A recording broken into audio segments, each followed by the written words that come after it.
Ang sabi ng papa ko na sa 1 hektar daw ito mahigit mga kabayan. So nabili ko lang ito sa uncle ko ng 60,000 pesos. So ngayon mga kabayan, binibili ito ng nasa 200 mga kabayan sa akin. Nabili lang ng papa ko to nasa 1,000 pesos. Ang sabi niya sa akin year 2007. So nasa 150 square meter itong area niya ito. So, ito yung area mga kabayan, no? Ang uncle ko ito. Napakalawak ito hanggang dun sa dulo. Tapos dito papunta dun sa farm ko mga kabayan. Halos sa kanya itong lupa na ito. Tapos dito sa itaas. Nagsaking kami sa mais mga kabayan. Tawag dito sa amin saking. Tuyo na daw to. Tag 16 ang kilo nito, no? Ay, ito pagkaon, no? Ginamos pa yan, anak.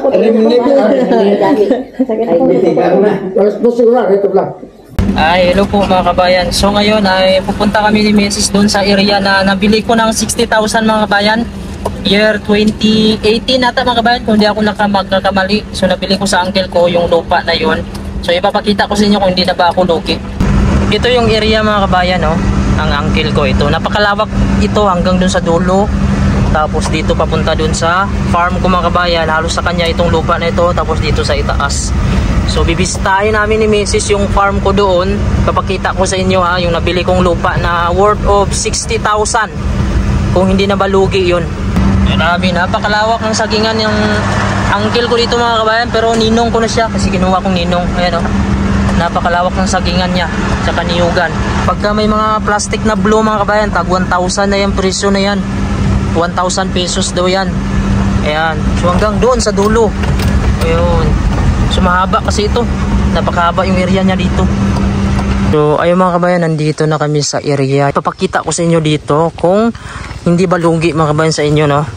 2018. So 60,000. So yung boundary mga kabayan, ito yung boundary mga kabayan. Magkadikit lang kasi kami ng papa ko ng farm mga kabayan. So wala bang kuwan dito, yung banakon. Ayun yung area ko mga kabayan, no? Ayan, may mga niyog na yan. Tapos may lansunis. Ito may mga niyog na to dati pagkabili ko. So mula dyan, katabi kami ng papa ko. Yung papa ko nandun yung area. So nasa 1 hektar din nata ko yung papa. So ito sa akin mga kabayan, umabot din nata to ng 1 hektar. So ang nangyayari mga kabayan, dahil yung papa ko busy na din siya mga kabayan, no, sa kanyang trabaho. Hindi niya na medyo mabantayan itong aking area o ma-maintain. So medyo maraming mga damo, no. So ang gagawin ko nito, ipalinis ko na lang. Although ang kuha nito mga kabayan, niyog lang naman yung tanim, wala namang problema yung niyog. Pero pag mga saging, kailangan talaga i-maintain. So napakaraming niyog yan hanggang doon sa itaas. Tapos mga dwarf na ito mga kabayan, yung niyog na iba na tanim ko, halos malapit na din itong mamunga. So tingin-tingin muna ako dito sa ibaba mga kabayan, no? Baka may mga maapakan tayo dito ng mga ahas. So ingat-ingat tayo baka may ahas. So ito mga kabayan, isa din sana invest ko itong baka. So actually yung baka ko dati na binili, isa lang talaga mga kabayan, nanay lang. So ang nangyari, nanganak. Siguro yung baka ko ngayon mga kabayan, siguro nasa 5 piraso na. Pero dati marami na yung mga kabayan. Siguro nasa 10 na. Kasi kada taon pala yung baka mga kabayan, nanganganak din siya, isa-isa. So yung baka ko kasi pinaalagaan ko dun sa uncle ko. So ang hatian niya mga kabayan, unang anak sa kanya, pangalawa sa akin. So sa 2 taon mga kabayan, mayroon akong isa. Tapos sa kanya isa din po. So sa 1 taon sa kanya, pagka sa akin sa kanya na naman. So palitan na kami. So may anak na siya mga kabayan. So ito sa akin na to parte mga kabayan. Ayan, pati yung nanay akin yan. So bali ngayon yung baka ko ata nasa 5 ata. Ipapakita ko sa inyo dito yung area ko. Medyo may pagkakuha ng tong area ko dito mga kabayan. Napakataas lang. So ang plano ko dito, ipapalinis ko to dito. Babayad lang ako kasi yung papa ko busy naman kabayan. Hindi ko na gusto na siya maglilinis ito. Sabi niya siya doon maglinis. Pero napakahirap nito linisin. Ang gagawin dito, isprihan lang naman to hanggang doon sa itaas. So patamnan ko siya ng saging.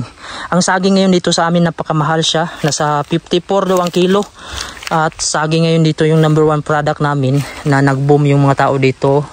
Malaki yung kita sa saging. So yun, may bunga na. Yan, kasi dwarf ito mga kabayan. Pero mas maganda yung native. So ayan yung baka ng mga kabayan. Yung anak niya. So bago lang ito nanganak. Itong buwan lang daw ito nanganak. Abril man nanganak, no? Yan, itong Abril lang nanganak. So ayan yung nanay niya sa akin na to. Ayan may mga niyog na dwarf. So may mga bunga. So ikot ko kayo dito mga kabayan. Ang sabi ng papa ko na sa 1 hektar daw ito mahigit mga kabayan. So nabili ko lang ito sa uncle ko ng 60,000 pesos. So ngayon mga kabayan, binibili ito ng nasa 200 mga kabayan sa akin. Ang kakilala ko, pero ayaw ko siyang ibenta dahil yung lupa nagmamahal. So ito yung boundary namin dito. Ito may puno ng santol. So namumulak yung santol. Malapit na din mamunga.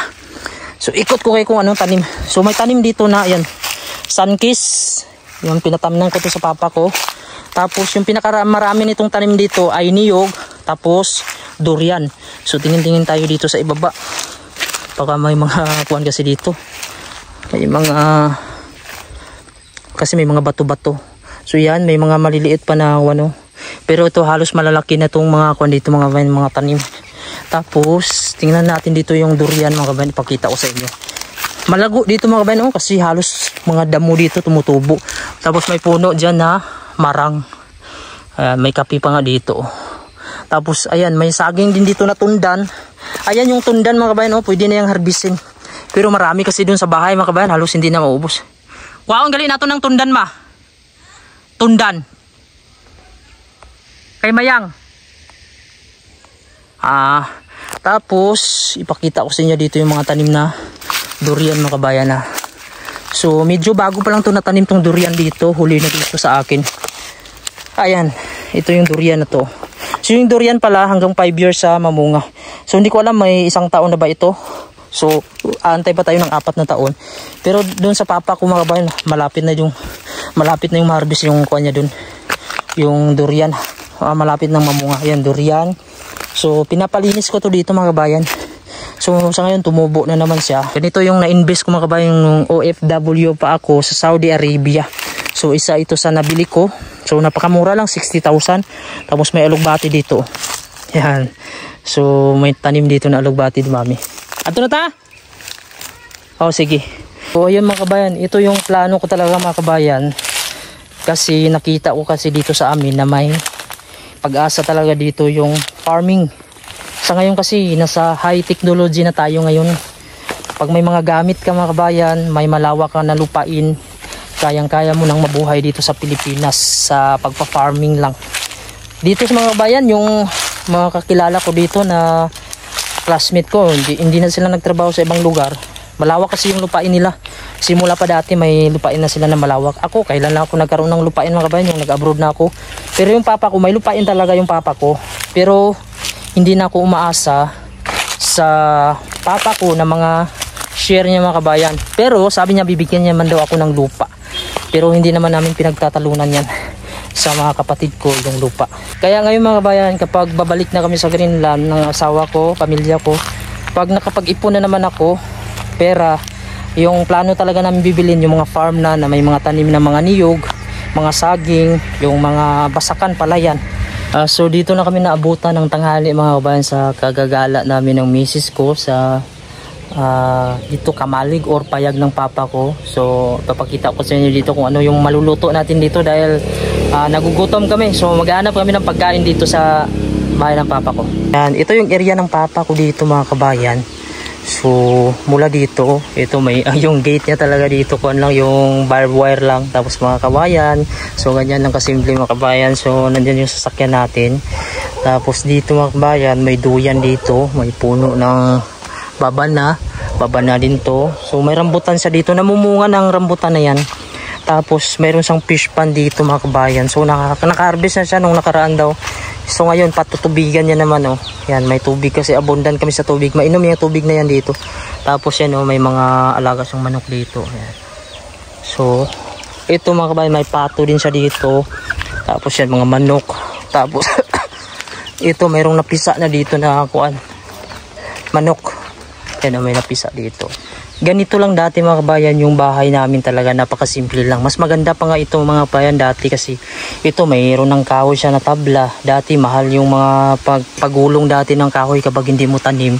So kadalasan mapoproduce namin itong kawayan lang. Tapos ganyan lang yung style ng bintana. Tapos may bubong mga kabayan. Mahal na din yan yung sin dati kasi uso pa dati yung kuan mga kabayan, kugon. So ito medyo maganda na ito. Tapos ito sahig talaga, kawayan talaga yung pinakamakanda dati. Si libre lang mga kabayan. So ngayon titingnan natin kung ano yung makakain natin dito. Mayroon kasi mga tanim yung papa ko dito. Ito, ano yun ma? Pero ulam natin ngayon tanghali. Kangkong. Ayan, kangkong mga kabayan. Kangkong, mayroong sayuti. Yan daw ng sayuti. So dito kami kakain. Mayroon tayong yellow corn dito mga kabayan. Oh. Ayan, yellow corn. Pero para ito sa mga pato. Pinapakain ng papa ko. So, ito ano ba to? Ito may bigas yung papa ko. Parang malagkit ata to. Ito yung kaldero namin. So may kanin pa naman. So magluluto yung asawa ko ng kangkong. Ito, dito kami magluluto. So may dapugan yung tawag sa amin. O ulingan ba yan sa Tagalog. So ganito mga kabayan, maalala ko yung kabataan ko. Pag gumigising ako, ito na yung bubungad sa atin ng ganitong bahay. Napakalamig kasi papasok naman yung mga hangin. Malamig din sa probinsya. Ayan o. Ano bang tawag nito sa inyo mga kabayan? Hindi din naman to nipa. Nakalimutan ko ano itong tawag nito. Kasi yung nipa, iba yung nipa yun eh. Ha? Ano man na? Kalakat. Kalakat. Oo, kalakat ata ito mga kabayan. Tapos ganito lang yung bintana. Tapos dito lang kami higa dati. Magkasama-sama lang kami dati. Kasi 6 kami dati. Sakto lang naman kami. Tapos may moskitero. Kulambo yung tawag. So yan, ganito yung bahay mga kabayan namin sa una, no. So ngayon ginagawa lang ng papa ko dito na istambayanan kapag papagod siya dun sa bundok. Kung di siya makauwi na, dito na siya natutulog. Ayan. Oh, buhan ta kagadaan, sayang kayo ba? So mga kabayan, kain na po. Kain na po kami. Ito yung pagkain namin ngayon. Oh, ayan, kangkong. Ito yung kinalakihan namin, gulay. Oh, halo yan. Wala na. Pure kangkong. Isda. I'm not sure. Dinosaur. Yan, ito kangkong, pure kangkong. Tapos may tinola oh. May special ko din na sudan. Yan. So, luto na po. Kain po tayo. Tapos dito po niluto sa may dapugan o ulingan. Oops, nayabo na. So, meron din ditong malagkit yung banga oh. Yeah. Ordinary. Ordinary na bigas daw yun. Yan. So, kain tayo mga kabayan. Masarap ito kangkong. May bulad ba? Tapos may bulad. Yan, may bulad yung papa ko. Uy, suban no? Suban ba? Yan, ito yung papa ko. Hindi na magpita? Di lang. Hindi na, sugba lang. Di no? Yan, tapos sugbahin ng bilad, ihawa ng bulad mga bayan. O ayan o, sugba sa amin yan. Yan. Ihaw kasi yung sugba. Yan, masarap yan o. Yan, pang Paris yan dito. Sa kangkong. Ganyan kaya malungkot ko na kay mamangyo. Bisa na mula kay mamangyo, pati suplada ko na. So, bangga ko na. Hindi po mga bayan. Grabe na magkalakas mga bata na mo ni. Pati bayo na, kasi sila Ryan na, hindi na nila maglaba mo. Siya na, pati break doon siya pa na maglaba eh. So, ang kasuplada niya lang ba? Bulad. Yan mga kabayan, may bulad na niluto yung papa ko. Sugba. Goodbye my head. Pero hindi na goodbye yung head oh. May sili ba? May sinamakan. May sinamakan. Napakasarap to. Ha? Sinamakan niya. Natural, organic yan mga kabayan, kinakain namin. Tapos ito, kangkong. Kain po tayo. Tapos ito may mga kwanto. Sabaw-sabaw. Ano na siya? Masarap magkamay. Isda. Oh, sugmang. Sinamakan na. Hindi ko. Yung magsakit ang mga ko to. Kubutan ko. Sarap. Lasa. Oh. Yan. Suka ni guys. Lagyan yung suka. Ayan. Okay na. Okay na? Sausaw. Ganito yung pagkain sa probinsya. Tapos, kagat.